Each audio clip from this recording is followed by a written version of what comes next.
और हमारे पार्टी के बड़े नेता रहे स्वर्गीय रामलखन गुप्ता जी का जन्मदिन भी 99 साल हो गया उनके जन्म का। स्वर्गीय रामलखन प्रसाद गुप्ता जी से मेरे बहुत पुराने संबंध रहे हैं। मैं दिल्ली जब पहली बार गया तो उनके ही आवास में मुझे रहने का आवास सौभाग्य मिला था। और भारतीय जनता संघ के राज्यसभा के सदस्य थे, भारतीय जनता पार्टी के अध्यक्ष भी रहे प्रदेश के। और व्यवसायियों के सम्मेलन में मैं इतना जरूर कहना चाहता हूँ कि अगर देश को आर्थिक प्रगति करनी है तो व्यवसाय को सहज बनाना पड़ेगा। जितनी आर्थिक गतिविधियाँ बढ़ेगी देश वही विकास के रास्ते पर आगे बढ़ सकता है। आर्थिक गतिविधि बढ़ाने में सबसे बड़ा योगदान व्यवसायियों का है। व्यवसायियों की समस्याओं के समाधान के लिए लगातार आजाद व्यवसायी संघ संघर्ष भी करता रहा है और समाधान कराने में बहुत हद तक सफल भी हुआ है। आने वाले दिनों में भी जो व्यवसायियों की समस्याएं हैं उनसे उनके समाधान के लिए सरकार के स्तर पर अगर कोई पहल करने की आवश्यकता पड़ेगी मैं खाद्यान्न व्यवसायी संघ का प्रतिनिधि बन करके उनकी समस्याओं के समाधान के लिए काम करूँगा। 56 साल पुराना बिहार राज्य खाद्यान्न व्यवसायी संघ निरंतर खाद्यान्न व्यापारियों के लिए और अन्य व्यापारियों के लिए आवाज़ उठाने वाली एकमात्र संगठन बिहार के दृष्टिकोण से है।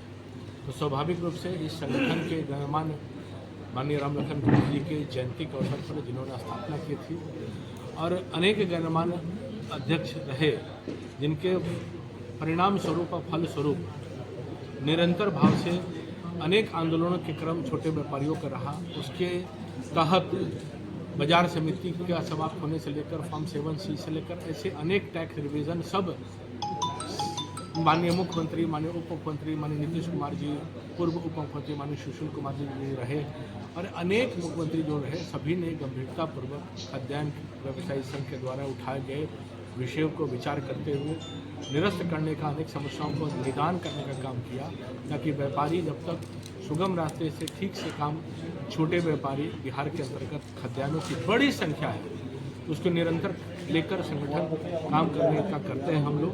और वर्ष में एक बार इस कार्यक्रम का आयोजन हम लोग करते हैं और इसके माध्यम से जो समस्याएं रहती है उसको सुनने का भी काम करते हैं। निराकरण के दृष्टि से अभी 3 बजे का जो सत्र होगा उसमें सभी माननीय उप मुख्यमंत्री, माननीय मंत्रीगण सब लोग आएंगे। उन समस्याओं को उनके समक्ष रखा जाता है। जैसे आज बाजार समितियों के अंतर्गत जो दुकानें हैं उसमें समावेश जो बाजार के अलग अलग प्रकार से बने हुई समितियां हैं उसमें व्यापारियों के भी समावेश हो, खाद्यान्न व्यापारी संघ के भी लोग उसमें सम्मिलित होने का काम करें। दूसरा, बंटवारे के विषय पर जो समस्या उत्पन्न हो रही है उसको ठीक करने का काम करें। जीएसटी के सरलीकरण के माध्यम को और निराकरण का दृष्टिकोण क्या दे सकते हैं उसके बारे में। और सबसे बड़ी बात है कि इसके व्यापारियों की सुरक्षा के लिए जो सरकार से लगातार हम लोग डिमांड करते हैं कि व्यापारियों की, खाद्यान्न व्यापारियों के लिए विशेष करके सुरक्षा के अनेक आयामों को पूरा करने का काम करें ताकि सुरक्षित व्यापारी, संरक्षित व्यापारी, इस बात को हम लोग एक समावेश। और आप देख रहे हैं कि बड़ी संख्या में इस हॉल में समागम है तो सब अपने अपने क्षेत्र के इलाके के सब नेतृत्व करने वाला व्यापारी वर्ग है। तो सभी का अभिनंदन है, स्वागत है और एकजुटता के साथ खाद्यान्न व्यापारियों की आवाज़ और आगाज बनने वाली एकमात्र संगठन खाद्यान्न व्यवसायी संघ। आज का सम्मेलन में बिहार के तमाम जिलों से लोग पहुंचे, तमाम जिलों से, प्रखंडों से और अलग अलग बाजारों की समितियों से भी इसके गणमान्य लोग आज उपस्थित हुए हैं। यहाँ जाने के पश्चात अपनी समस्याओं के लिए और अनेक क्षेत्रों में उसके निश्चित तौर पर जागरूकता खाद्यान्न से संबंधित है और व्यापारियों से संबंधित सभी जागरूकता अभियान को एक उद्दोलन समस्याओं को सब उजागर करते हुए सरकार से हर चीज़ को मांग करेगी कि इसका निराकरण कैसे हो और व्यापारी खुद को सुरक्षित करके बिहार के विकास के लिए, सम विकास के लिए हम कैसे आगे बढ़ाने का काम करें। ठीक है सर। प्रकोष्ठ के लोग पहुँचे हैं, क्या कुछ कहें? आज हम लोग का व्यवसायियों का एनुअल फंक्शन 57वां फंक्शन हम लोग मना रहे हैं। 1967 में जब सरकार, कांग्रेस की सरकार थी, व्यापारी को काफ़ी जंग सहना पड़ा जिसके खिलाफ हम लोग जो आवाज़ बुलंद किए और उसी समय इस संगठन का गठन हुआ बिहार राज्य खाद्यान्न व्यवसायी संघ, उस समय से आज तक हम लोग व्यापारी की समस्याएं सरकार के समक्ष लाते हैं और उसका निराकरण कराने की कोशिश करते हैं। 2006 में जब नीतीश कुमार पहली बार सरकार बनी तो सबसे पहले हम लोग व्यापारी का जो काला कानून था बाजार समिति, उसको हम लोग उठाने का मांग किया, जिसका निष्कर्ष हुआ कि माननीय मुख्यमंत्री जन उस अधिनियम को ही निरस्त कर दिया। 1960 का बाजार समिति एक्ट निरस्त हो गया। उसके बाद एसेंशियल कमोडिटी एक्ट जो खाद्यान्न पर था उसको भी समाप्त किया गया। उसके बाद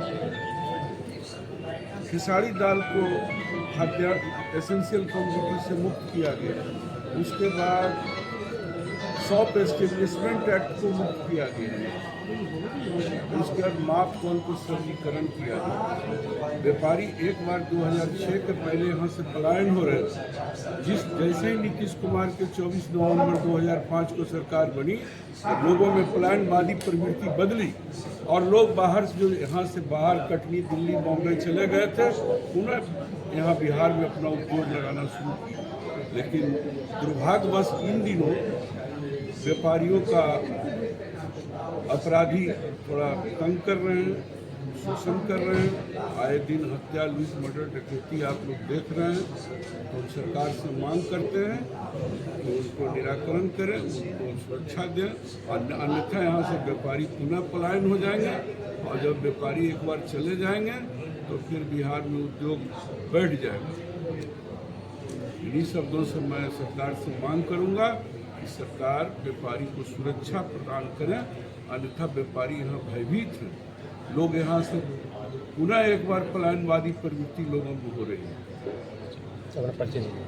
महामंत्री बिहार राज्य खाद्यान्न व्यवसायी संघ।